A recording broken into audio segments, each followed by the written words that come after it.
വാസ്തവത്തെ ഉൾക്കൊണ്ട് ഐക്യത്തിലും സ്നേഹത്തിലും ജീവിക്കാനും ഇനി മുതലെങ്കിലും എനിക്ക് അപേക്ഷയുള്ള ഒരു കാര്യം ഞാൻ 60-ലധികം ക്ഷേത്രങ്ങൾ പ്രസംഗിച്ചിട്ടുണ്ട്.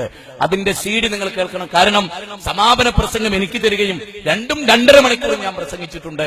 ആ പ്രസംഗത്തിന് ഇന്ന് അവസരമില്ലാത്ത അതിന് കാരണം നമ്മുടെ ലേറ്റ് ആയിട്ടാണ് തുടങ്ങിയത്, അല്ലേ കിട്ടുമായിരുന്നു. അതുകൊണ്ട് നിങ്ങൾ കേൾക്കണം, പഠിക്കണം. വ്യക്തിപരമായി എനിക്ക് പറയാം, എന്റെ പേരിലൊക്കെ ചില തെറ്റിദ്ധാരണകൾ നിങ്ങൾക്കിടയിൽ ചിലർക്കൊക്കെ ഉണ്ടായിട്ടുണ്ട്. അത് പ്രസംഗത്തിന്റെ മാറ്റർ കട്ട് ചെയ്ത് കേൾപ്പിക്കുന്നത് കൊണ്ടാണ് നിങ്ങളോട് ഞാൻ പറയാൻ. സ്നേഹിക്കയില്ല ഞാൻ നോവുമാത്മാവിനെ, സ്നേഹിച്ചിടാത്തൊരു തത്വശാസ്ത്രത്തെ എന്നത് വയലാറിന്റെ വരികളാണ്.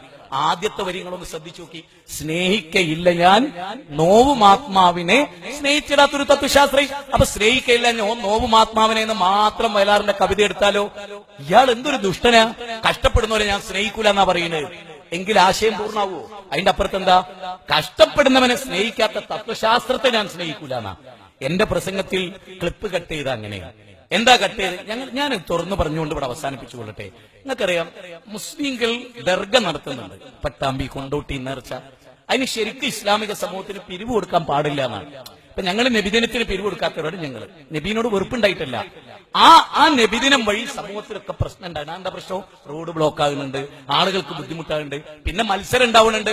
അത് ഞാൻ പറഞ്ഞു നിങ്ങൾക്ക്, ശ്രീകൃഷ്ണ ജയന്തി ശക്തായ നബിദിനം ശക്താവും, നബിദിനം ശക്തായ ഇങ്ങനെ നമ്മൾ മത്സരിക്കുകയാണ്. ഈ മത്സരം ഇല്ലാതാകണം ഞങ്ങൾ ആഗ്രഹിക്കുന്നു. അതുകൊണ്ട് തിന്മയായി തോന്നുന്നതിനോടൊക്കെ നമ്മൾ എന്ത് ചെയ്യും? ഒരു നിലപാടെടുക്കും. ആ നിലപാട് ആർക്കെതിരുമല്ല. ഇപ്പൊ എന്റെ നാട്ടിൽ ഏറ്റവും കൂടുതൽ എല്ലാ മതക്കാർക്കും ഫണ്ട് കൊടുക്കണേ ഞങ്ങളാണ്. പക്ഷെ ഞങ്ങൾ എന്ത് ചെയ്യാറില്ല? എന്റെ ബാപ്പ മരിച്ചിട്ട് അദ്ദേഹത്തിന്റെ ആണ്ടുണ്ടെങ്കിൽ അതിനെ പങ്കെടുക്കില്ല.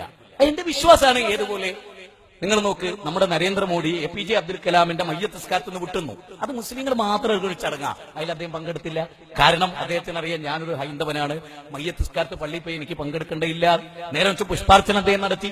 എന്തുകൊണ്ടാ? ഇപ്പൊ നിങ്ങൾക്കറിയാം, മണ്ഡലം നോമ്പ് നോറ്റാൽ 41 ദിവസം മുസ്ലിങ്ങളുടെ വീട്ടിൽ നിന്ന് ഭക്ഷണം കഴിക്കുവോ? അത് വർഗീയവാദമായിട്ടാ, തീവ്രവാദമായിട്ടല്ല. മണ്ഡലം നോമ്പ് സ്വീകരിക്കപ്പെടണമെങ്കിൽ അത് പാലിക്കണം. അതൊരു വിഭാഗത്തോടുള്ള ശത്രുതയല്ല. അത് മനസ്സിലാക്കി നമ്മുടെ പ്രശ്നം തീർന്നു. ക്ഷമിക്കണം. നല്ല മനുഷ്യരുണ്ടാകാനുള്ള ആഗ്രഹം ഉണ്ടാകും. നിങ്ങൾക്കറിയോ, എന്റെ കയ്യിൽ ഒരു കുട്ടി വളരുന്നുണ്ട്. ഒരു ഹിന്ദു സ്ത്രീ ഉപേക്ഷിച്ചു പോയൊരു കുഞ്ഞ്. എനിക്കൊരു വർഗീയതയില്ല, ഒരു തീവ്രവാദവും ഇല്ല, മനുഷ്യരൊന്നാണ്. പക്ഷെ അത് മതം കളഞ്ഞു കുളിച്ചുകൊണ്ടാകരുതെന്ന് മാത്രമാണ് നമ്മുടെ വാദം. ഓരോരുത്തർക്കുള്ള ആദർശത്തെയും പ്രൊട്ടക്ട് ചെയ്ത് സംരക്ഷിച്ച് മനുഷ്യനെന്ന വൃത്തത്തിലേക്ക് കയറുക. അതിന് സർവശക്തനായ പ്രപഞ്ചനാഥൻ, പരമകാരുണികനായ പ്രപഞ്ചനാഥൻ മനുഷ്യനെ അനുഗ്രഹിക്കട്ടെ എന്ന് പ്രാർത്ഥിച്ചുകൊണ്ടും,